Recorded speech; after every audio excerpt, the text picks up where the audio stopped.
Good day, everyone.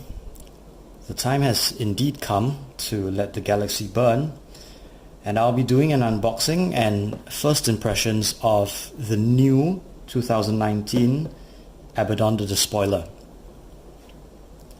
So let's not delay this any further. I am very excited about Abaddon. So let's have a look at the packaging.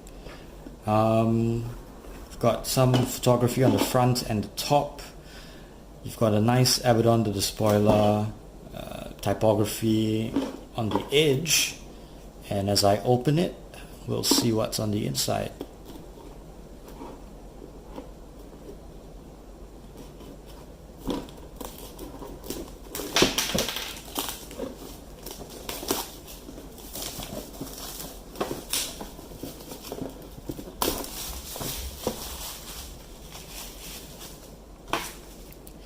So, off with the packaging.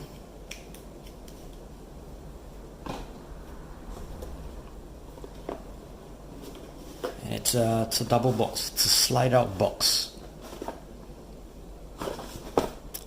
Very nice box design. You could even use this as a backdrop for a mini. Very nice artwork on the back as well. There's Abby himself. I hear it rattling, so it doesn't sound like it's got a plastic box on the inside like the Noise Marine had.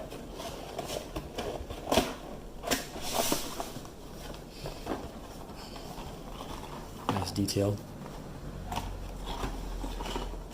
So what do we have inside? Nothing else in the box. We've got assembly instructions, and right off the bat you choose the variant you want to build, with cape, without cape, and your head options. Those are your three head options: Happy Abby, Masked Abby, and Angry Abby. Of course, you have your stat line, your rules for talent, Drachnian, beating people with the talent. I'll leave this. Many others have reviewed his rules already. And your usual various languages. Very helpful chart on the back for all the colors that were used for Abaddon. Fair amount of paints used. Looks like a little pin-up of old school Abaddon artwork and photography of Robbie and Abaddon on Vigilus. Presumably. Does this mean Robbie's on his way to Vigilus? We'll see. Base, and it appears that everything fits on one frame.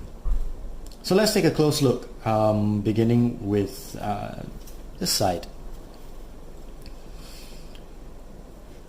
So if you recall from the interview on Warhammer TV, it was said that Abaddon would be able to be assembled really from the ground up with his inner suit, the pistons for his shoulder pads, and the chest plate that goes over this component here, which is very nice actually. I really appreciate that, and I wonder if it would be possible to sort of magnetize that and have him armor up before every battle like Iron Man, just for kicks, just because I could do it.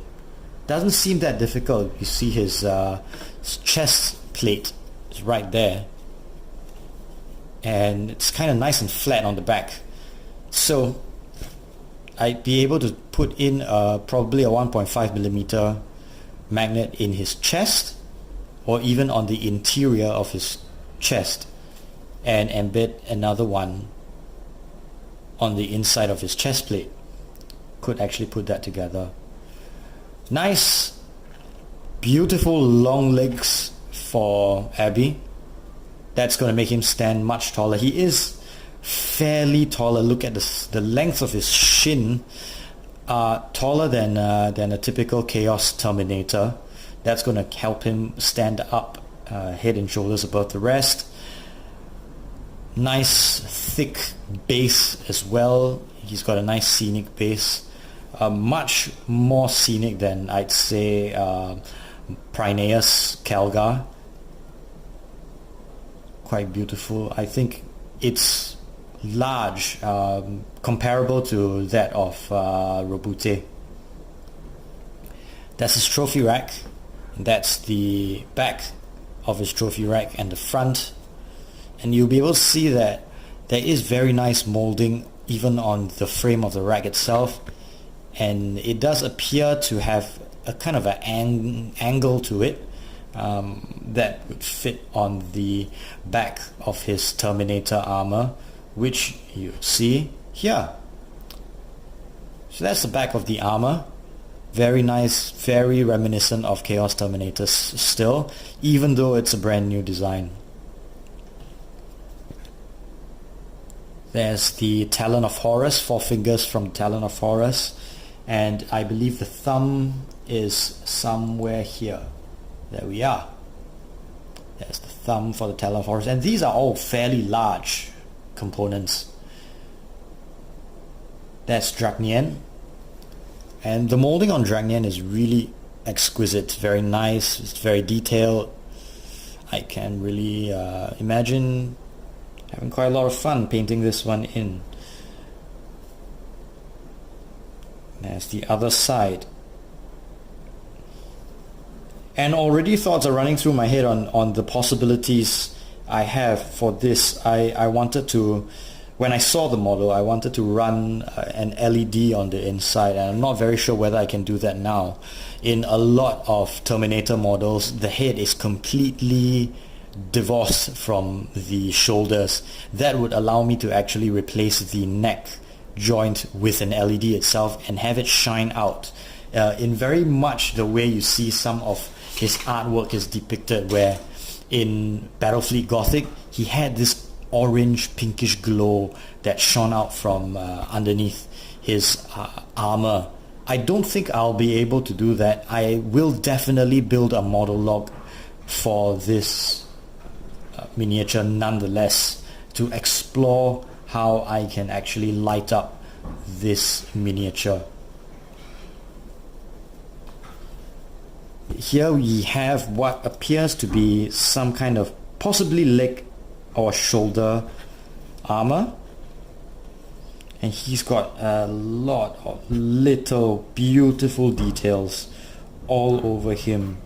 That appears to be some kind of a torch or some burning object with an icon of chaos behind it. You've got little tufts of fur obviously attaching to the shoulders of his cape. Hopefully the cape will be easily removable so that I can magnetize it as well. You've got there his heads. Finally see them in person. I haven't decided which head I'll be using yet. They all are pretty detailed and pretty nice. I wonder if it would be possible for me to model an actual new head for Abaddon, you know, a helmeted, fully helmed head, something that might look like Archaon's helmet instead. So I might be exploring head options just to have him able to swap out the heads. I do see myself having a lot of problems with swapping the heads because only the faces are interchangeable. The back of his head, I think, is this, might be that cushy little spot there, or might be the inside of that. I really can't tell where the back of his head is yet. Oh, there it is. So that's the back of his head. It's going to be pretty difficult to make it a swappable component. I could flatten that out and put a magnet in there, and then use tweezers and replace the faces as and when I want it. I'll see. I really want to do that, so you can rest assured that that is what I'll be aiming for. There's the bolter for the Talon of Horus, and that is the famous on-off switch on the back of Abaddon. Here we go. Nice piping with the sort of decayed piping and frayed rubber hose around the metal tube inside. That's pretty nice. So there's your burning torch. Obviously that's the one that's going to be on his base. That's the torch that everyone's been drawing conclusions that Robute is going to be on Vigilus because he appears with torches like this as well. Now a nice beautiful belt. That belt, that section there, pegs into his front here, so that will be permanently glued in. I probably won't want to mess around with that much. Those are his shin armor plates. It's very nice as well. You've got nice fat smiley skull on one side and a nice sinister one on the other. That one's the other part of his Talon of Horus bolter. And I was just working on the Noise Marine guitar today, and I realized that some of these components like that skull seem to be repeated on a lot of designs. I mean, there's no harm in that. It's just notable that a lot of the new sculpts now, because they are done on computer, there's a lot of copy pasta of components. Even I believe, was it Jez Goodwin? Well, one of the interviewees on Warhammer TV already said it's very easy now to cover a model in skulls, and that's not a bad thing. I think it's given us the opportunity to have much more detailed miniatures and much more beautiful concepts. There's his shoulder plate, very nice Black Legion shoulder plate. And where's the other one? There's the other one over there.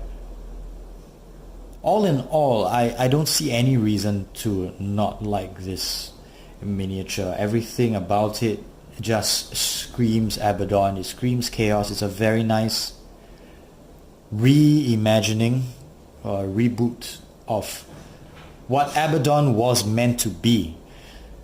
I think from the very beginning, he's this imposing, monstrous, torn, mutated character, larger than life, and that really is exactly what we got. There's his chest design with the pipes running out on the sides, and finally the last component on his base, that's the wing. I haven't figured out what this is yet. Maybe a Custodes component. I don't know. It could be. I doubt it's an Eldar component. It has these metal studs on the end. It could be part of a ruined building or something like that. Well, so I will be putting this together in sub-assemblies, and then I'll be hacking away at his guts in order to create the vision that I have in my mind of what I want Abaddon to be. He will mostly be a display piece for me. I don't think I'll be fielding him in my army. I am, after all, building an Emperor's Children force, and I want that to be quite flavorful, and Abaddon might not fit so well into that flavor. I do play for fluff. I do build army lists that are more fluffy than effective. My win-loss ratio isn't anything to be shouted about, but I do have a lot of fun building fluffy lists with nice, consistent paint jobs across the board. All in all, very happy with Abaddon. Can't wait to put him together. I will be putting him together in conjunction with some of my other ongoing projects. I don't think I'll be delaying the construction of Abaddon. I have racked up quite a lot of interesting skills and learned a lot of interesting things from building Manius, which you'll see in an upcoming video, how I'm lighting up Manius and his Victrix Honor Guard. And I think I'm going to apply a lot of those skills I've gathered to Abaddon as well. Well, thank you all for watching my video.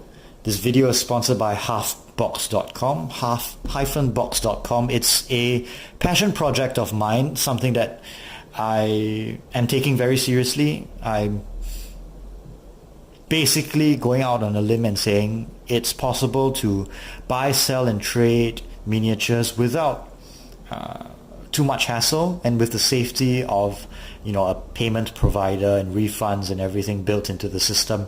So have a look at halfbox.com. It's at half-box.com. If you haven't got anything to buy, trade or sell, there's no harm in signing up anyway. And if you do put up a listing, I give out a miniature on the 15th of every month. So please have a look at that. Thank you so much and have a nice day. Take care.